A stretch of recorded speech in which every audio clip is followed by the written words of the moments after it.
Assalamualaikum warahmatullahi wabarakatuh. Perkenalkan, nama saya Sergian Nurgiana Giordano dengan NIM 20323111039. Di sini saya akan menjelaskan aplikasi teknologi cardiac resynchronization terapi atau yang bisa disebut CRT pada pasien gagal jantung. Apa itu gagal jantung? Gagal jantung adalah kondisi di saat pompa jantung melemah sehingga tidak mampu mengalirkan darah yang cukup ke seluruh tubuh. Gejalanya berupa sesak napas, kelelahan, kaki bengkak, dan denyut jantung menjadi cepat. Mengenal cardiac resynchronization therapy atau CRT, prinsip penanganan pasien gagal jantung adalah bertujuan untuk memperbaiki kualitas dan memperpanjang usia hidup. Pengobatan bisa menjadi cara penanganan pasien, tapi dalam kondisi tertentu, harapan hidup pasien tak bisa naik hanya dengan obat-obatan. Pada saat itulah, dokter dapat menerapkan CRT. Pasien gagal jantung mengalami kelainan konstruksi ventrikel kanan dan ventrikel kiri jantung. Ventrikel adalah bilik jantung yang berperan dan fungsinya memompa darah ke seluruh tubuh. Dalam CRT, dokter menerapkan perangkat elektronik kecil lewat pembedahan untuk membantu kedua ventrikel berkontraksi berbarengan atau sinkron, sehingga jantung berfungsi secara normal. Perangkat CRT kadang disebut juga alat pacu jantung biventrikular. Siapa sih yang memerlukan CRT? Dokter spesialis jantung biasanya menerapkan CRT pada pasien yang menunjukkan gejala gagal jantung sedang hingga berat dengan risiko gangguan irama jantung, cepat, tak beraturan, dan mengancam jiwa. Terapi ini tidak efektif pada orang yang tidak memiliki gejala gagal jantung atau gejala ringan.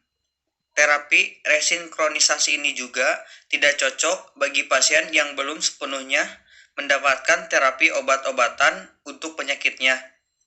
Hingga saat ini, CRT terbukti efektif bagi laki-laki maupun bagi perempuan.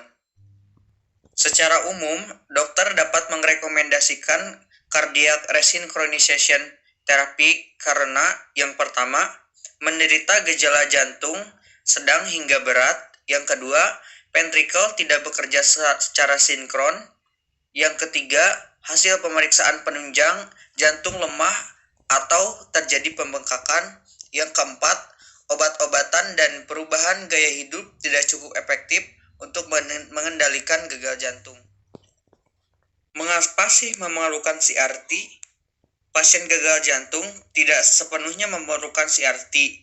Terdapat beberapa kriteria bagi pasien dinilai perlu menjalani terapi tersebut. Dokter pertama-tama akan memeriksa fraksi ejeksi pasien. Bila pengukuran di bawah 35%, pasien itu mungkin membutuhkan terapi rekonsiliasi ini.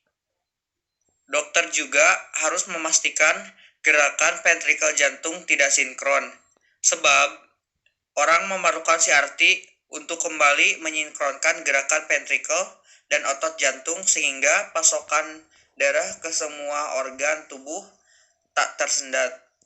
Karena itu, dokter akan menjalankan pemeriksaan dengan ekokardiografi dan elektrokardiografi terlebih dahulu. CRT pada pasien gagal jantung mesti menjalani serangkaian pemeriksaan dan terapi obat-obatan serta perubahan gaya hidup dulu sebelum bisa memanfaatkan CRT ini. Prosedur pemasangan CRT tergantung kondisi pasien. Bisa sebagai pasien rawat jalan maupun pasien rawat inap. Selama prosedur pemasangan alat, pasien sadar tapi mendapat obat penenang agar rileks dan terkantuk. Dokter hanya akan membuat bagian tubuh tempat masuknya alat mati rasa, biasanya pada pangkal paha.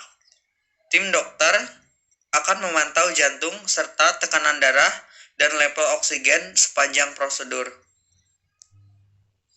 Untuk memasukkan alat CRT, dokter membuat sayatan kecil di pangkal paha.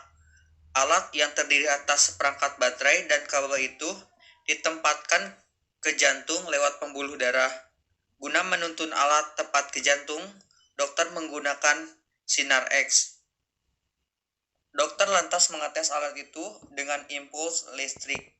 Pasien mungkin akan merasa jantungnya berdegup kencang. Setelah alat sudah pasti berada di posisi yang tepat, dokter memasukkan alat pacu jantung cardiac resynchronization therapy yang dihubungkan dengan kabel tadi dan menutup sayatan. Mungkin cukup sekian. Terima kasih. Wassalamualaikum warahmatullahi wabarakatuh.